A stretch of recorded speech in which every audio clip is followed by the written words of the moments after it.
इस वक्त पाकिस्तान तहरीक इंसाफ के रहनुमा सेनेटर हुमायूं मोहम्मद साहब हमारे साथ मौजूद है। अस्सलाम वालेकुम सेनेटर साहब, बहुत बहुत शुक्रिया आपके वक्त के लिए।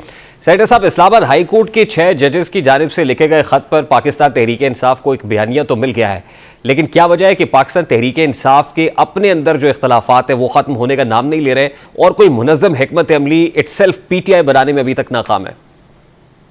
बिस्मिल्लाहिर्रहमानिर्रहीम। देखिए, इसमें आप ये बिल्कुल मत कहें कि उनके खत की वजह से हमें बयानिया मिल गया है। हम लोगों का एक अपना मौकफ था कि ये इस तरीके से ये है। अब अगर जजेस ने जो अब जनरली अगर आप पाकिस्तान की हिस्ट्री देखें तो पाकिस्तान में ये सारी चीजें होती हैं, अनफॉर्चुनेटली होती हैं। ठीक है, अब अगर इन जजेस ने इसका इजहार किया है तो इसका हमारे बयानी से उसका कोई ताल्लुक नहीं है। वो अपनी जगह पे एक हकीकत है, हमारा बयानिया नहीं, देखिए, आपके दौर में इस्लामाबाद हाई कोर्ट के ऑनरेबल जज जस्टिस शौकत सिद्दीकी बारहा बरमला एतराफ कर रहे थे कि उनको किसने अप्रोच किया और वो नाम लेकर कह रहे थे। आपके दौर में तो ये भी हुआ, लेकिन जस्टिस शौकत सिद्दीकी को इंसाफ नहीं मिल सका। उसमें आज के दौर में हम जो जजेस हैं उन्होंने गवर्नमेंट का तो नाम ही नहीं लिया ना। इसी तरीके से जो सिद्दीकी साहब थे उन्होंने भी गवर्नमेंट का नाम नहीं लिया। Unfortunately government becomes a tool as well. ये तो गवर्नमेंट की हद तक नहीं सर साहब, मैं ये कह रहा हूं कि जिनका नाम इन्होंने लिया, नाम तो नहीं लिया लेकिन इदारे की तरफ इशारा किया। वो इदारा अल्टीमेटली रिपोर्ट तो वजीर आजम पाकिस्तान को करता है और जस्टिस शौकत सिद्दीकी उस वक्त जो बात कर रहे थे और अल्टीमेटली वो शख्सियत भी वजीर आजम को रिपोर्टिंग थी। डू यू रियली बिलीव कि वजीर आजम को रिपोर्ट करते हैं? देखिए, इमरान खान जैसा जो एक तगड़ा वजीर आजम है, जो अपने आप को तगड़ा वजीर आजम कहते थे, वो कहते थे कि वो कोई अगर मुझे कहेगा तो मैं उससे इस्तीफा मांगूंगा। तो हमने तो ये भी देखा है। हाँ ठीक है, लेकिन देखिए वो और बात है, वो इस्तीफा मांगना और बात है। और उनसे जब उनको एक गलत बात पे जिस तरीके से उनको हटाया गया तो वो तो उस पर फिर वो डट गए ना अपने मौके पे। तो उन्होंने तो अपने आप को सही प्रूव कर दिया है। लेकिन at the same time there certain realities.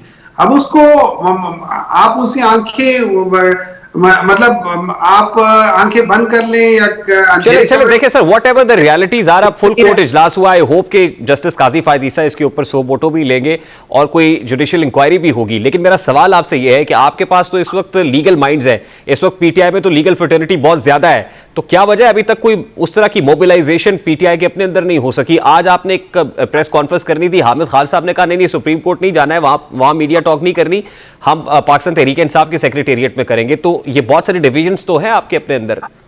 देखिए, इसको आप डिविजन्स नहीं कहते, इसको आप डिफरेंसेस ऑफ ओपिनियन कहते हैं। डिवीजन और चीज होती है।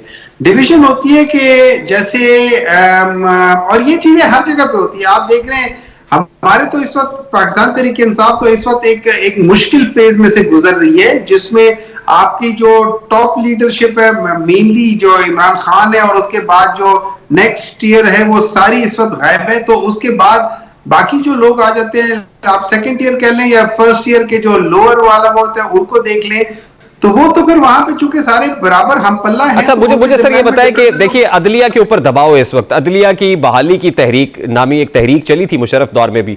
क्या इस वक्त को PTI कोई ऐसी तहरीक शुरू करने की या ऐसी तहरीक को बैक करने का इरादा रखती? देखिए, बहुत सारी चीजें होती है, वो इंसान उसके लिए कोई प्लानिंग नहीं करता, वो दरमियान में स्प्राउट कर जाती हैं। वो नेचुरल स्प्राउट हो जाते हैं। एक नेचुरल प्रेशर की वजह से कहीं से जब प्रेशर आता है तो वो चश्मा निकल आता है या लावा उबल आता है या जो साहब अनफॉर्चुनेटली मुझे ब्रेक लेनी है सर, बड़ी ब्रेक पे जाना है मुझे। क्विकली सर सिर्फ ये बता दें कि कोई ऐसी तहरीक का इरादा रखती है PTI या नहीं रखती है एट दिस पॉइंट, को प्लान किया या नहीं? देखिए, मेरे लिहाज से अभी कोई ऐसी तहरीक मुझे नहीं मालूम, लेकिन ये वक्त के साथ साथ इसको फिर देखा जाएगा। ठीक है, टाइम डिपेंडेंट है sir. I have to tell Raja Khalid साहब, सवाल सबसे पहले बड़ा सादा सा है। इस्लामाबाद हाई कोर्ट के 6 जजेस की जानिब से आला अदालती फोरम से रुजू तो किया गया, लेकिन साथ में वो ये भी कहते हैं कि chief justice Islamabad high court justice Aamir Farooq से भी बारहा ये बताया गया, उनको लूप में लिया और उन्होंने कहा कि उन्होंने मुतलका जो है फोरम पर बात की और वहां से यकीन दहानी भी हासिल की गई है, लेकिन ये सिलसिला रुका नहीं। तो क्या वजह है? क्या इस्लामाबाद हाई कोर्ट लेवल पे इसको सॉर्ट आउट किया जा सकता था, सॉर्ट आउट नहीं हो सका? अगर नहीं हो सका तो who is responsible for that? जी देखिए, बात यह है कि पहली बात तो यह है जो बहुत ही इंपॉर्टेंट है कि जो chief justice Islamabad high court हैं या कोई भी हाई कोर्ट, उसके जो चीफ साहब होते हैं वो एडमिनिस्ट्रेशन के हवाले से जिम्मेदार होते हैं, वो एडमिनिस्ट्रेटिव पावर्स होते हैं उनके पास। बाकी जो जुडिशियल पावर्स हैं वो 2 दिन जिस जज की पहले अपॉइंटमेंट हुई उसके भी वही है, बिल्कुल जो न्यू कमर है।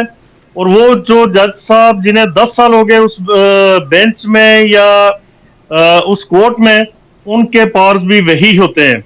लिहाजा मैं समझता हूं कि chief justice Islamabad high court ने अगर कोई उनकी बात नहीं सुनी थी, फर्ज करते हैं सपोज, तो फिर ये था कि वो कंटेम्प्ट में खुद बुला सकते हैं किसी भी फर्द को जो कोर्ट की प्रोसीडिंग के दौरान मदाखलत करे, कोर्ट की प्रोसीडिंग को ऑब्स्ट्रक्ट करे, कोर्ट की प्रोसीडिंग को या जजेस को स्कैंडलाइज करे, उन्हें ब्लैकमेल करे या उन्हें प्रेशराइज करे।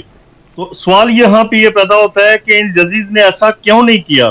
2022 से कहते हैं ये होता है, 2023 में ये वाकया हुआ। और जो इनका लेटर है अगर उसे उसकी वर्डिंग को देख लें तो ये बाल्ड किस्म के एलिगेशंस हैं, ये मुबम किस्म के एलिगेशंस हैं। किसी बंदे को पिन पॉइंट नहीं किया गया किसी इल्जाम में कि कौन आया था, कहाँ मिला था, किसको मिला था और उसके वर्ड्स क्या थे, उसने क्या कहा, किस तरह से प्रेशराइज किया।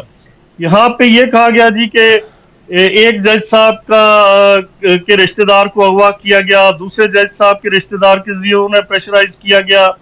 अच्छा, तीसरे जज साहब ने जब वो मेंटेनेंस के दौरान घर में शिफ्ट हो रहे थे तो ड्यूरिंग मेंटेनेंस ये पता चला कि जो वहां पे लाइट्स लगी हैं उनमें कैमरे, हिडन कैमरास हैं।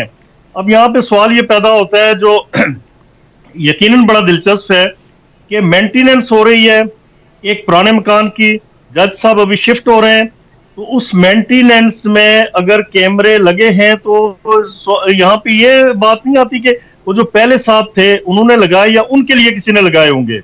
आप तो अगर आपके कैमरे लगा के किसी ने देने थे तो उसकी मेंटेनेंस तो करवा के आपको देते ताकि आपका ज़हन ही उधर ना जाता। नहीं, लेकिन राजा खालिद साहब कैमरे लगे नए थे या पहले लगे हुए थे, इटसेल्फ एक सवालिया निशान तो है। आप ये कह रहे हैं कि जज खुद कंटेम्प्ट की कार्रवाई कर सकता था। आपको लगता है कि ऐसे हालात में जब विक्टिमाइजेशन हो रही हो जजेस की तो वो इसके मुतामिल हो सकते हैं? जब एक कह रहे हैं कि मेरे बरादर निस्बती को अगवा किया गया, अब जो है इलेक्ट्रिक शॉक्स लगाए गए, वो कह रहे हैं कि एक को हाई ब्लड प्रेशर हो गया, हॉस्पिटल शिफ्ट हो गए, कई कैमरे लगाए गए, रेकी की जा रही थी, तो क्या जजेस मतलब इटसेल्फ एक जज कोई मुतामिल हो सकता था इस चीज का कि उसको फिर ऐसी विक्टिमाइजेशन का सामना करना पड़ता और वो कंटेम्प्ट में बुलाता? ये बात आपकी दुरुस्त है कि जस्टिस शौकत सिद्दीकी ने जब इल्जाम लगाया तो किसी का नाम लिया था, इसमें किसी पर्टिकुलर शख्सियत का नाम मेंशन नहीं है कि किसके अगेंस्ट, ये तो इदारे के ऊपर बराह रास्त इल्जाम आ रहा है। रियान तारिक साहब, बड़ी आसान सी बात मैं आपको बताऊं, जस्टिस शौकत सिद्दीकी साहब मौजूद हैं, जिंदा है माशाल्लाह, ठीक है, आप उनसे ही पूछ लें। जस्टिस शौकत सिद्दीकी साहब के जो इल्जामात थे वो स्पेसिफिक एलिगेशन था। उन्होंने बताया कि फलां बंदा फलां टाइम फलां जगह मुझे आके मिला और उसने ये कहा कि आप बेंचेस को ऐसे करें वैसे करें और हमारे चीफ जस्टिस से ऐसे कहा गया। स्पेसिफिक एलिगेशंस थे। दूसरी बात यह है कि ये जजेस अगर इतने इनकी क्रेडिबिलिटी थी, इतने इस मामले में ये चाहते थे कि जस्टिस शौकत सिद्दीकी साहब के साथ ज्यादती हुई, उन्हें हैरास किया गया, उन्हें ब्लैकमेल करने की कोशिश की गई, उन्हें प्रेशराइज करने की कोशिश की गई, इनमें से एक बंदा भी उनके साथ नहीं खड़ा हुआ। इन लोगों ने उनके साथ सोशल बाइकआउट तक कर दिया।